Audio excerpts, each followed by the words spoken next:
शिवसेनेचा बुलंद आवाज, सर्वसामान्य जनतेच्या हितासाठी संघर्ष करीत आलेले ज्येष्ठ नेते, आमचा मान, अभिमान, स्वाभिमान माननीय साईनाथ भाऊ अभंगराव यांना वाढदिवसाच्या हार्दिक शुभेच्छा।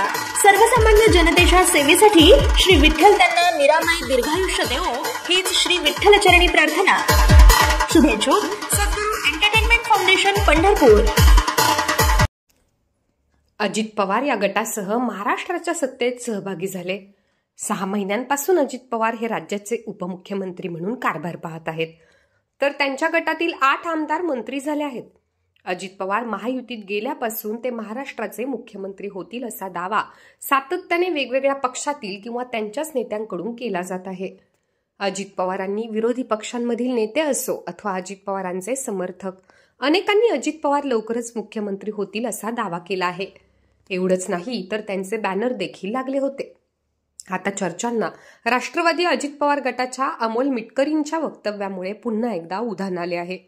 दरम्यान अजित पवार यांचे कट्टर समर्थक आणि आमदार अमोल मिटकर यांनी यावर भाष्य केलं आहे। अमोल मिटकर यांनी काही वेळापूर्वी प्रसारमाध्यमांशी संवाद साधला।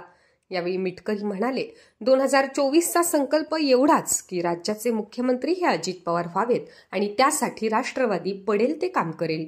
हिवाळी अधिवेशन विदर्भासाठी अत्यंत महत्त्वाचे आहे, त्यामुळे विदर्भातील शेतकऱ्यांच्या समस्या, युवकांची बेरोजगारी, उद्योगधंद्यांच्या बाबतीत असलेला मागासलेपणा या सर्व बाबींवर चर्चा व्हावी। त्यासाठी अधिवेशन पूर्ण वेळ चालवण्यात यावे आणि विदर्भाच्या प्रश्नांवर प्राधान्य देण्यात यावे असं अमोल मिटकरी यांनी म्हटले।